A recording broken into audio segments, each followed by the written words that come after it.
नमस्कार, हिमाचल न्यूज में आपका बहुत बहुत स्वागत है। चलिए शुरू करते हैं आज की 10 फटाफट बड़ी खबरों से। विक्रमादित्य सिंह की आरएसएस से बड़ी अपील। हिमाचल प्रदेश में 7वें और आखिरी चरण में लोकसभा के चुनाव है। मंडी संसदीय क्षेत्र में बीजेपी की प्रत्याशी कंगना रणौत जबकि कांग्रेस के प्रत्याशी विक्रमादित्य सिंह है। विक्रमादित्य सिंह एक के बाद एक कंगना रणौत पर निशाना साध रहे हैं। एक बार फिर मंडी संसदीय क्षेत्र से कांग्रेस के प्रत्याशी और सरकार में लोक निर्माण मंत्री विक्रमादित्य सिंह ने कंगना रणौत पर निशाने पर लिया है। उन्होंने सनातन धर्म को बचाने के लिए राष्ट्रीय स्वयंसेवक संघ संचालक मोहन भागवत से भी हस्तक्षेप की मांग की है। कांग्रेस सरकार करेगी 1500 रुपए का भुगतान, सीएम सुक्खू का महिलाओं से वादा। हिमाचल प्रदेश में 7वें और आखिरी चरण में लोकसभा के चुनाव होने हैं। 16 मार्च से देश में आचार संहिता लागू है। मुख्यमंत्री सुखविंदर सिंह सुक्खू ने चुनाव आचार संहिता के पहले हिमाचल प्रदेश की महिलाओं के लिए मापदंड तय कर हर महीने 1500 रुपए देने की बात कही थी। चुनाव आचार संहिता लागू होने के बाद इसमें नए लाभार्थियों को नियमों के तहत नहीं जोड़ा जा सकता। हिमाचल की राजनीति में राजपूत समुदाय का दबदबा। विश्व के सबसे बड़े लोकतंत्र भारत में जाति आधारित राजनीति एक कड़वी सच्चाई है। भले ही अन्य राज्यों की तरह हिमाचल प्रदेश में जाति की राजनीति अत्यधिक हावी न हो, लेकिन यहाँ भी राजनीति में जाति के प्रभाव से इनकार नहीं किया जा सकता। छोटे से पहाड़ी राज्य हिमाचल प्रदेश के इतिहास पर अगर नजर डाली जाए तो यहाँ अब तक के कुल 7 मुख्यमंत्री में से 6 मुख्यमंत्री राजपूत समुदाय से ही संबंध रखने वाले रहे हैं। मंडी के आगे 3 सीटों का सियासी माहौल फीका, देश प्रदेश और बॉलीवुड की नजर टिकी। हिमाचल प्रदेश की मंडी सीट के प्रत्याशियों की ओर से तीखी बयानबाजी के कारण अन्य तीनों क्षेत्रों का चुनावी माहौल फीका पड़ गया है। भाजपा और कांग्रेस हाईकमान से लेकर देश प्रदेश और बॉलीवुड की नजरें मंडी संसदीय सीट पर है।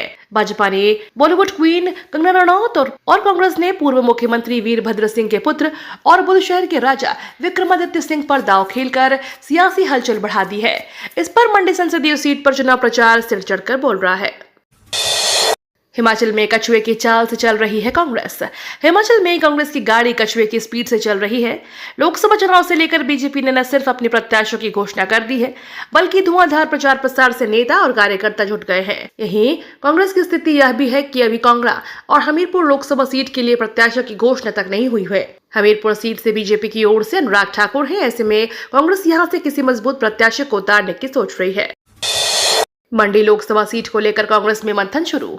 शिमला के कांग्रेस मुख्यालय राजीव भवन में मंडी संसदीय क्षेत्र की बैठक शुरू हो चुकी है। कांग्रेस प्रदेश अध्यक्ष प्रतिभा सिंह की अध्यक्षता में यह बैठक आयोजित हो रही है। इस बैठक में मंडी संसदीय क्षेत्र के तहत विधायक, पूर्व विधायक, सभी जिला अध्यक्ष, ब्लॉक कांग्रेस कमेटी के अध्यक्ष, अग्रणी संगठनों अध्यक्ष सहित पार्टी के पदाधिकारी भाग ले रहे हैं। इस बैठक में मुख्यमंत्री सुखविंदर सिंह सुक्खू सहित मंडी संसदीय क्षेत्र के पर्यवेक्षक विशेष तौर पर उपस्थित है। हिमाचल सीएम ने ली मंडी संसदीय क्षेत्र की मीटिंग, बोले जेल जाएंगे षड्यंत्रकारी। हिमाचल की मुख्यमंत्री सुखविंदर सिंह सुक्खू ने कहा कि जिन लोगों ने सरकार को गिराने का षड्यंत्र रचा है वह जल्द ही जेल की सलाखों के पीछे होंगे। मुख्यमंत्री सुक्खू ने यह बात शुक्रवार को कांग्रेस मुख्यालय शिमला में मंडी लोकसभा सीट को लेकर आयोजित मीटिंग के दौरान पार्टी वर्कर को संबोधित करते हुए कही। सीएम सुक्खू ने कहा कि भाजपा ने प्रदेश में लोकतंत्र की हत्या करने की कोशिश की है। भाजपा ने एक षड्यंत्र के तहत कांग्रेस की राज्यसभा की एक सीट चुराई है। लू से बचने के लिए आयोग ने जारी किया अलर्ट, दी सलाह। लोकसभा चुनाव से पहले चरण के 102 सीटों पर मतदान जारी है। निर्वाचन आयोग ने हीट वेव से बचने के लिए अलर्ट जारी किया है। आयोग ने कहा कि लू से बचने के लिए पर्याप्त मात्रा में पानी पिए और साथ में पानी की बोतल जरूर ले आए। ORS व घर में बनी एनर्जी ड्रिंक का यूज करें। कॉटन के कपड़े पहने और साथ में छाता या टोपी भी रखें। कार्बोनेटेड सॉफ्ट ड्रिंक से बचें। बच्चों को पार्किंग में खड़ी गाड़ी में अकेले न छोड़ें। किसान आंदोलन का असर, ऊना में जनशताब्दी समेत 5 ट्रेनें रद्द। जिला ऊना के दौलतपुर चौक, अंब अंदौरा और ऊना रेलवे स्टेशन से चलने वाली 5 ट्रेनें रद्द रहीं। केवल 3 ट्रेन ही पटरी पर दौड़ पाई।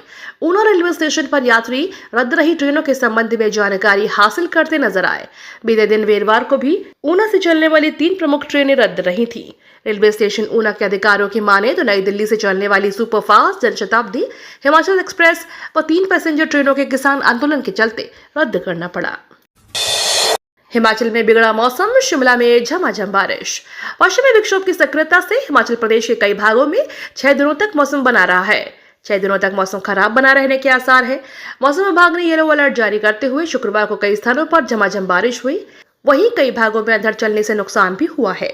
मनाली में अंधड़ के चलते देवदार का एक पेड़ गिर गया, जिससे करीब 9 गाड़ियां क्षतिग्रस्त हुई हैं। एक व्यक्ति के घायल होने की सूचना भी है। यूपीआई ट्रांजैक्शन के लिए मिलेंगे नए विकल्प। यूपीआई लेन देन में फोन पे और गूगल पे की बढ़ती हिस्सेदारी को सीमित रखने के लिए भारतीय राष्ट्रीय भुगतान निगम इस महीने अन्य फिनटेक कंपनियों के साथ बैठक करने जा रहा है। इसमें एनपीसीआई अधिकारी क्रेड, फ्लिपकार्ट, अमेजन और अन्य फिनटेक कंपनियों के प्रतिनिधियों से मिलेंगे। वे उनके प्लेटफॉर्म पर यूपीआई लेन देन को बढ़ावा देने के उद्देश्य से चर्चा करेंगे ताकि लोगों को ट्रांजैक्शन के लिए नए विकल्प मिले। दुनिया में दिल की बीमारी से सबसे ज्यादा मौतें। दुनिया में ज्यादा मौतें हार्ट डिजीज के कारण हो रही हैं। WHO के मुताबिक हर साल करीब 1 करोड़ 80 लाख लोग इससे जान गंवा रहे हैं। इससे पीछे सबसे बड़ी वजह हाई कोलेस्ट्रॉल है। फिक्र की बात यह है कि जब तक कोलेस्ट्रॉल खतरे की सीमा पार नहीं करता, इसका कोई लक्षण नजर नहीं आता। कोलेस्ट्रॉल से दिल के साथ साथ ब्रेन स्ट्रोक, मेमोरी लॉस, जबड़ों में दर्द, ब्लड फ्लो में कमी, चेस्ट पेन और हाथ पैर सुन्न पड़ सकते हैं। हिमाचल में 35% लोगों के लीवर हो रहे खराब। हिमाचल में तमाम प्रयासों के बावजूद भी लीवर खराब होने की बीमारी अब चिंता का विषय बन चुकी है। सूबे के सबसे बड़े स्वास्थ्य संस्थान इंदिरा गांधी मेडिकल कॉलेज के गैस्ट्रोलॉजी विभाग में लगातार फैटी लीवर के केस सामने आ रहे हैं। रोजाना यहां पर बड़ी संख्या में मरीज पहुंच रहे हैं। आईजीएमसी गैस्ट्रोलॉजी विभाग के डॉक्टर राजेश से जब इस विषय पर बात की गई तो उन्होंने कहा कि 2015 की अपेक्षा अब लीवर खराब होने के काफी मामले सामने आ रहे हैं। जल्द किराना दुकानों में मिलेगी सर्दी जुकाम की दवाएं, केंद्र सरकार कर रही प्लानिंग। लोगों को दवाई खरीदने के लिए मेडिकल स्टोर जाना पड़ता है, लेकिन जल्द ही उन्हें यह सुविधा किराना स्टोरों पर भी मिलने वाली है। दरअसल केंद्र सरकार की ओर से नियुक्त एक समिति आमतौर पर इस्तेमाल होने वाली सर्दी जुकाम, एसिडिटी और बुखार की दवाएं किराने की दुकान पर उपलब्ध कराए जाने पर विचार कर रही है। इसके लिए दवा नीति के बदलाव किया जा सकता है। बढ़ेगी नेस्ले की मुसीबतें, केंद्र सरकार ने दिए FSSAI को जांच के आदेश। अगर आप भी अपने बच्चे को नेस्ले की सेरेलैक को हेल्दी फूड मानकर खिला रहे थे तो रुक जाएं। अब यह कंपनी जिसे सालों तक हर भारतीय पेरेंट्स का भरोसा जीता है, वो सवालों के घेरे में आ चुकी है। दरअसल हाल ही में एक रिपोर्ट में खुलासा हुआ है कि नेस्ले इंडिया कम विकसित देशों में ज्यादा चीनी वाले बेबी प्रोडक्ट्स बेचती है।